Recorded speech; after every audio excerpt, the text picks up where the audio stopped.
back to English Ambition, and I'm here today with the next episode of Tips from Toppers.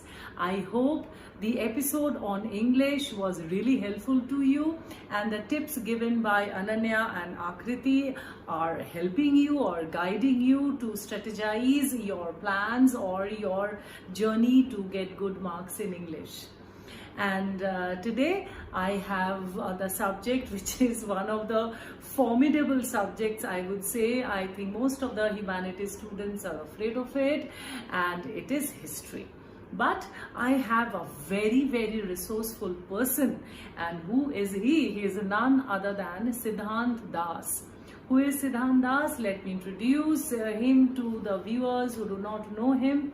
Till now, he is the city topper with a formidable 99.6% in class 12 board exam. Not only that, he had scored full 100 out of 100 in history.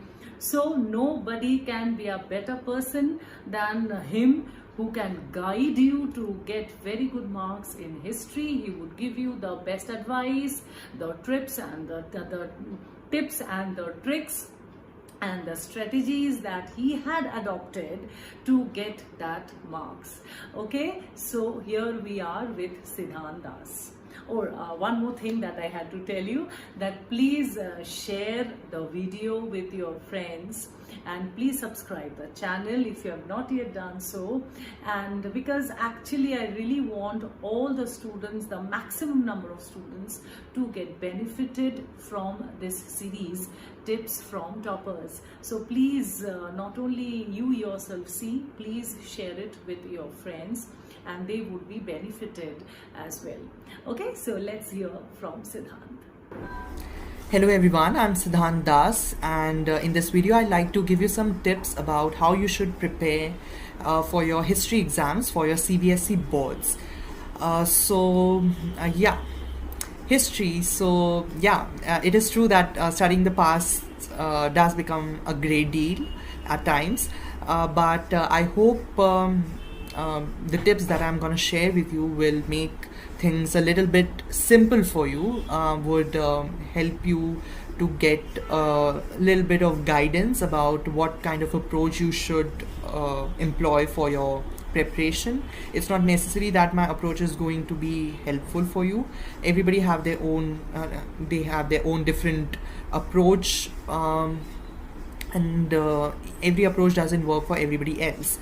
But I think the tips I'll give you will at least be helpful in a basic way for you to channelize your preparation in the right direction. When I was in my 12th grade, which was a year ago, history was one of my compulsory subjects, and I was able to score a centum in history thanks to the guidance provided to me by my teachers. But when it came to self-study, the first thing that I did was to read my chapters, to read the textbook very thoroughly. And that's what the first step is. You have to be a really good reader. And reading is something that goes into the making of a good history student. So you have to be a really good reader. You have to be a very thorough reader. Now, it's not necessary that everybody will be an extensive reader since their childhood.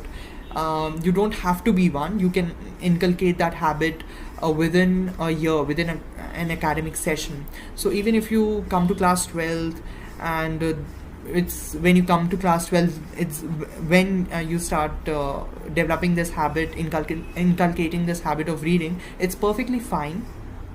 You are on the right track. You just need to maintain a constant pace. So you have to be a very patient reader. You have to read very patiently. You do not have to be in a hurry to grasp every bit of information. You do not have to be obsessed with memorizing everything. You just have to be clear about what you are talking about, what the text wants you to know. So you have to, when I was in my 12th, I used to read every chapter thrice. I think reading a chapter 3 times is quite sufficient. If you want to read lesser than that, it's fine. If you still if you are not still sure about your preparation, I think of course you have to give it another read. But for it's I think reading 3 times is quite a balanced approach. So when you do your first reading, you just don't have to worry about being able to understand everything. You might not be able to comprehend anything. Everybody doesn't have that comprehension ability. You only have to get a basic idea, a very broad idea of what the chapter is about and what you need to know. So just skim through the text. When you do your second reading, that is when you make your notes. And making good notes is really important, because the way you make your notes, that reflects in your answers. Because the more well structured your notes are, the more well structured your answers are going to be. So under every subtopic of the chapter, you have to just jot down the key points. You have to you have to be very organized. You have to categorize information into different subtopics in a way that you can use the same information for a 4 marker, and you can use the same information and elaborate that in an 8 marker, a question that carries 8 marks. Making notes is important. So how should you make your notes? You should make use of flowcharts. You should make use of tables. You should make use of timelines, because it's history.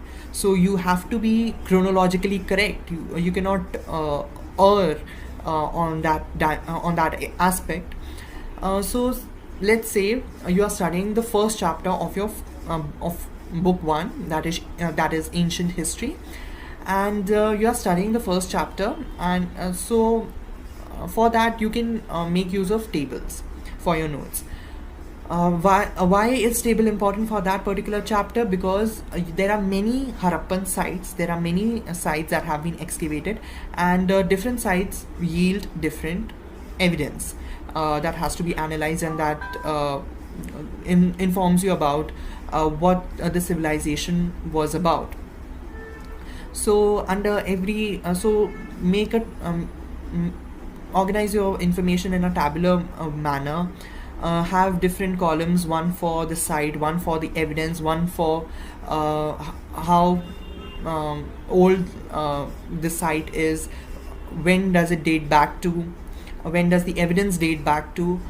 So that's how you can make use of tables. Another approach for making good notes would be that just go through your chapter and you'll figure out what can be asked as an 8 marker. Suppose you are reading the 6th chapter from your second book. So there's the most common 8 marker that comes from that chapter is about the integration of cults. So make your notes in a way that you take down points that can be used for a brief answer for a question carrying 4 marks, and for an answer that that carries 8 marks. So you have to be able to elaborate on the same information. When you write an 8 marker, which is it really becomes difficult, because we are not really used to writing so much. It's only when you come to 11th and 12th that you develop this habit of writing 2.5 pages for a question that carries 8 marks. So you need to be elaborative. That's something a good humanities student always inculcates. So I personally prefer to write answer in paragraphs, but that's not how things work in your CBSE board exams. So you have to develop this habit of writing in points. Now, when you write in points, give each point a proper subheading, and under that you elaborate on the content that you are talking about. You do not have to be very particular about the word limit. 250 to 300 words are fine, and it depends on everybody's font size, the way you write. It depends on your handwriting. So if your font is bigger, then 300 words might cover 4 pages, but if you have a normal handwriting, then I think 2.5 pages would be fine. and they don't expect you to write more than that. But when you write an 8 marker, when you write for 2.5 pages, it's not possible for an examiner to go through paragraphs. So you have to have points, you have to have proper subheadings, you have to make use of flowcharts, and that's how you make your answer more presentable. So you have to keep in mind that your examiner is not, you are not the only person who's going to be evaluated. There are thousands of other answer scripts that have to be evaluated by your examiner, and they simply do not have the time to go through each and every line, each and every word. They do not have the time to count your word, to count the number of words that you have used. So just make sure that you make your answer more presentable and you make your answer script more examiner friendly. You do not give a lot of inconvenience, a lot of trouble to your examiner, who in turn will give you a lot of trouble if you make her or his work difficult. So that's one thing. The other thing would be to think beyond what you read. Now, at the end of every chapter, so suppose you are reading this chapter in your second book, that is about the Mughal dynasty. It's titled Kings and Chronicles. So behind every chapter, at the end of every chapter, you see a page or just a small paragraph written in blue font, which asks new questions. Why is that paragraph added in your chapter? That is added in your chapter because the text wants you to think beyond what is written. So you need to ask some critical questions. You need to think from a different angle. The more you think, I think the more comprehensive your answer becomes. The more the dimensions, the aspects from where you analyze the same evidence. So that's really important that you think. Talking about Kings and Chronicles, if you go through that chapter, it sees the dynasty, it sees the empire that was being ruled from the perspective of the court, from the perspective of the empire, from the person who commissioned the chronicles to be written. So you're not seeing from the viewpoint of the common people, but it's the text that is written at the end of the chapter that makes you rethink about how you should also see the text, how you should also see the evidence from a different way. And the more you think about it, I think that dimension you can also incorporate in your answers. Other thing would be go through the previous year question papers. It's so there are certain topics that are quite repetitive. Suppose if for example, if you consider the 10th chapter from book 3, I think that is a chapter that has a subtopic about the 5th report. That's quite a repetitive question. As I just mentioned, the topic about integration of cults in your 6th chapter in book 2, that's quite a repetitive question. So there are many questions in each chapter that are quite repetitive, and you can prepare them beforehand. It's always it's always wise to do smart work than to do hard work. So when you prepare your answers beforehand, you have a very broad basic idea of what you're going to write. So you don't have to do the thinking at the moment when you're writing your exams. You are well prepared with your points. So make things simpler for yourself, make things less difficult for you, and that's how you reduce the amount of efforts that you have to put in while you're writing your exams, because you know everything beforehand. That's one thing. And the last thing, of course, would be your maps. So as I said, making good notes is really important. So maps is also something that you can cover up. You do not have to study for it separately. You can cover up when you make your notes. So when you make your notes, of course, you're going to jot down every detail, every important detail. Why it's now it's becoming very important for you to jot down every single detail, because they are introducing more and more objective type questions. They are introducing more and more MCQs or one word answers and all that. So when you jot down information regarding these objective things, You also take down information that is mentioned about a particular place. So there are a lot of Harappan sites that you get to study about in your first chapter. There are a lot of Buddhist sites that you get to study about, and and when you study your modern history, there are a lot of sites that were important from the point of view of a freedom struggle. So you can make a separate table for these for all the sites, for all the places that have been mentioned in a chapter. That's one way of making good notes, and just keep revising it, and you'll be very well versed with all you have to do for your maps. You also need to be well versed with the rivers, not just the sites, not just the places, and you have to be very sure about which state the place comes under, because you might get a political map of India. It's not necessary you get a physical map. You might get a political map, and you have to know where where the particular place is. So in case of Harappan sites, usually we forget that a lot of Harappan sites are present in Pakistan. You cannot mark them in India. So you have to be very sure about that. You have to take care of it, and I think that would be it. Just do your readings well, make good notes, be quite well organized when it comes to your answers. Prepare your notes in a way that will also prepare you for your maps, and be good at answer writing. I think humanities as a different branch of study, it's about a good writing. So it's how you present your thoughts, it's how you articulate your thoughts in a well structured manner.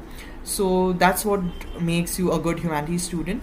One more thing, last thing that I would like to add, that we have to be very objective when it comes to history. You cannot give your own opinion.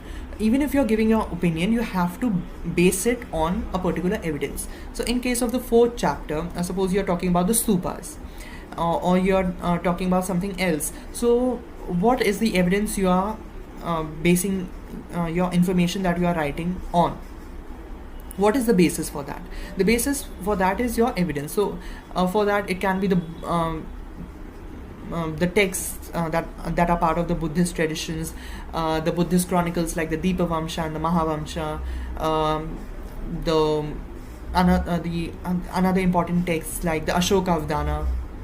So these are the texts that you can use for evidence. That you can mention it, that this is the evidence we like not use, but historians use for analyzing the society, the topic that is being mentioned there.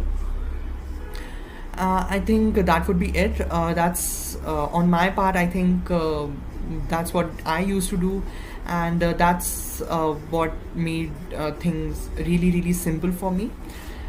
And if of course you can do a lot more than that. You can employ approaches that are way better than these few tips that I've just mentioned, and I hope these tips prove to be really useful for you. Just keep things really organized, keep things really simple. Do not try to complicate things for yourself. Do not worry, do not be nervous. Keep everything calm, keep everything chilled out, and you're just gonna be fine. Board exams, of course, it's like a sword hanging down your neck, but you just have to take a deep breath, and you just have to relax. The more you're gonna be obsessed with scoring a centum, the more you're gonna be nervous, and you might end up messing up everything. So just don't be obsessed with this centum.